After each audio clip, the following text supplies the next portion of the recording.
Today we're going to be talking about going from active duty to the United States Army Reserves, right? But without further ado, let's get to it.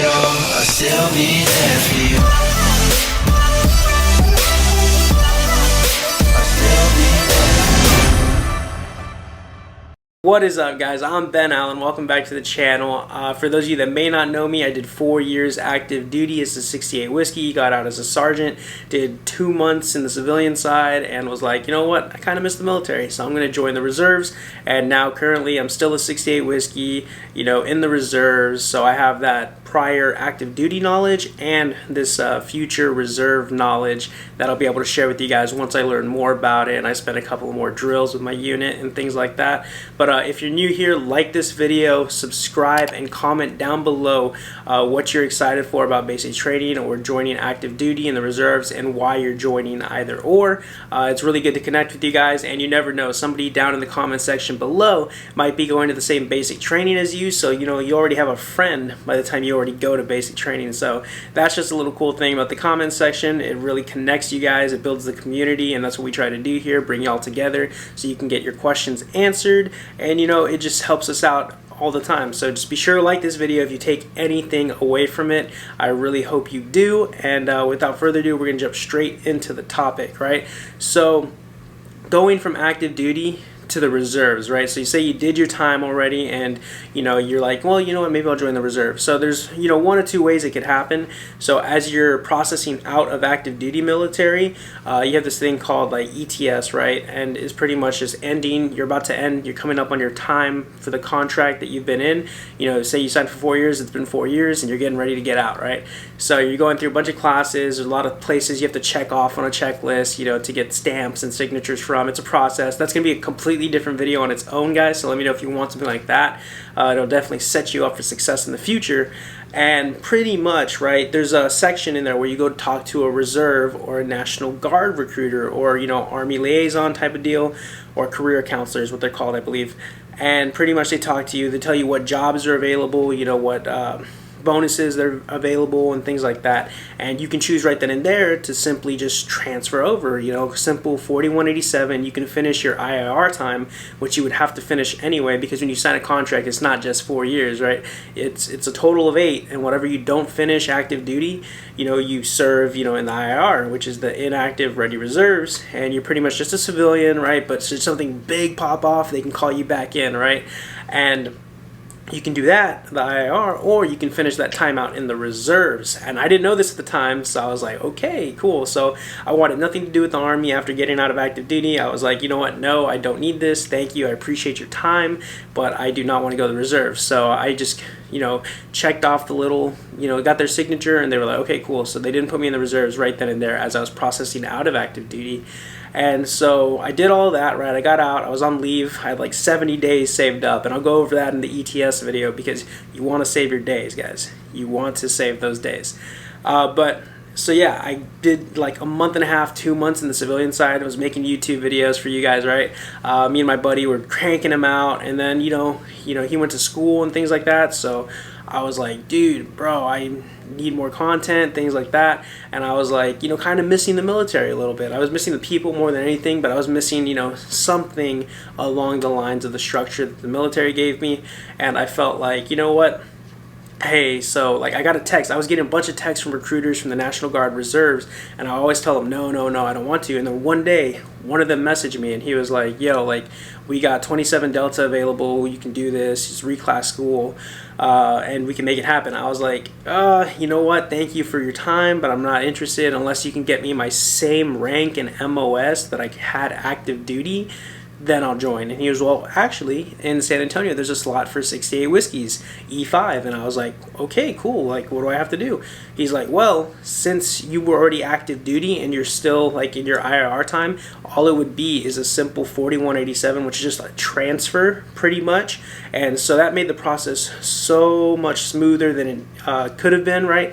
Because if you're just joining fresh like straight out the bat. You have no prior military service or anything like that. You're going to do a whole contract. You're going to go to MEPS. You're going to take the ASVAB. You got to qualify for the job you want, things like that, right? But since I was already in, the process was super smooth because I kept my MOS and I kept my rank. So all I had to do was just sign the transfer, and they moved me from, you know, the IAR to my reserve unit. And I got a $4,000 signing bonus because that's what was available at the time. Bonuses go off of availability. You know, sometimes they're there, sometimes they're not. But I can try and make a more in-depth video on bonuses if you guys want as well. So just comment bonus down below if that's something you're interested in. And so yeah, we did that, right? And you know, like within 2 weeks, everything was like finalized. It was like, hey, you're in the reserves now. This is your unit. You don't have to show up for 90 days, but this is the contact information. I was like, cool, bet. And so I started showing up to my unit, right? First time I went was in January. And boy, was that a culture shock, guys. Like, if you did any active duty time and you're going to the reserves, like, Jesus Christ, like, I wish active duty ran as like smooth and painless as the reserves did. It may not be, you know, the same for every unit, but you know, if you guys are active duty, you know what I'm talking about. Like you have to know what I'm talking about, right? Like the constant hurry up and wait, the constant like, you know, bullshit. But you know, that's just part of active duty, right? That's what you signed up for, so you can't really complain. So I'm not trying to come off it like that. I'm just letting you know, like, you guys know how it is if you did active duty time. And going to the reserves was a whole different world, guys. It was a different ball game, different breed of animal completely. There's still some hurry up and wait, but everything, like, people are generally happier and they like it. And so I would definitely recommend, you know, if you want to go to the reserves after active duty or the National Guard even, like, I would definitely do it because, you know, it might not be for everybody, but if you're feeling like, you know, you miss active duty but you don't want to go back to active duty, that's one of the reasons why it could be for you. And also just knowing that, yeah, you might be doing, you know, some long days for those 2 days out of the month that you're there, but it's gonna be over after those 2 days, as opposed to active duty where it's like every single day, you know, you're in the motor pool, you're doing this, that, and the other, you know, every single day, no breaks except for like the weekends maybe.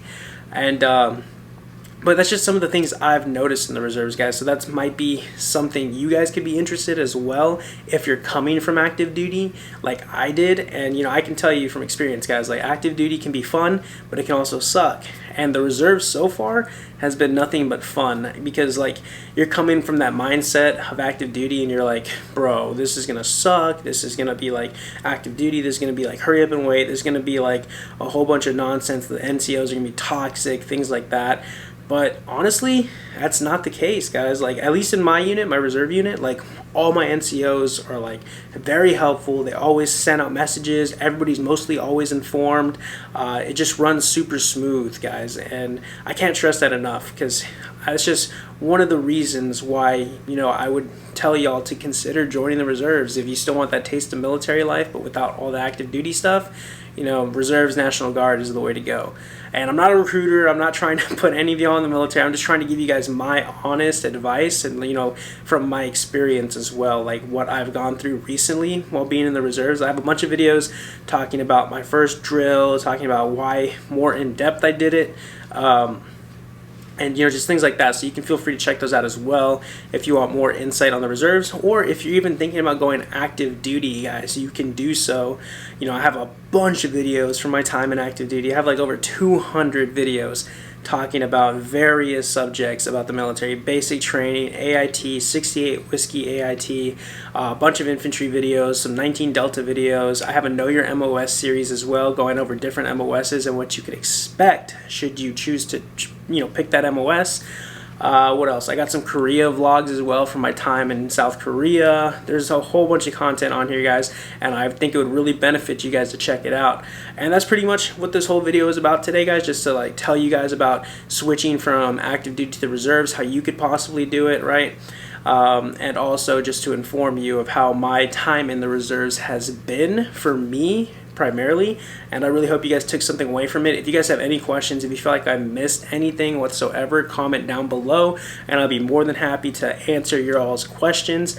And if you want to ask me more personal questions and you don't want to, put in the comment section at all, you can do so at my Instagram. I answer every single message, guys, that I get. It's crazy. Anybody DMs me, I answer them. I try to answer it to the best of my abilities. So you can reach me on Instagram at Ben_Allen175. All right. Feel free to hit me up. Again, ask me questions. Like this video if you're getting ready to go to the military, if you took anything away from it, if you're excited about active duty or the reserves. Subscribe here for more informative military content, guys, and the occasional funny Army sketch for your amusement. It really helps us out when you subscribe and turn on that bell notification, guys, because you can be immediately notified whenever I drop a new video, and so that really helps me out and it really helps you out because you never miss a video that way. And again, comment down below what you're most excited about for basic training, whether you're ready for the Reserves, National Guard, or active duty, which one you think is better, why, what are your motives for choosing either or. And yeah, guys, let's get to know each other. All right, make some friends down in the comment section below, ask around, and yeah, that's what we're doing, building a community. But yeah, thank you guys for watching. I really appreciate it. Hope you took something away, and I'll see y'all in the next one. Later.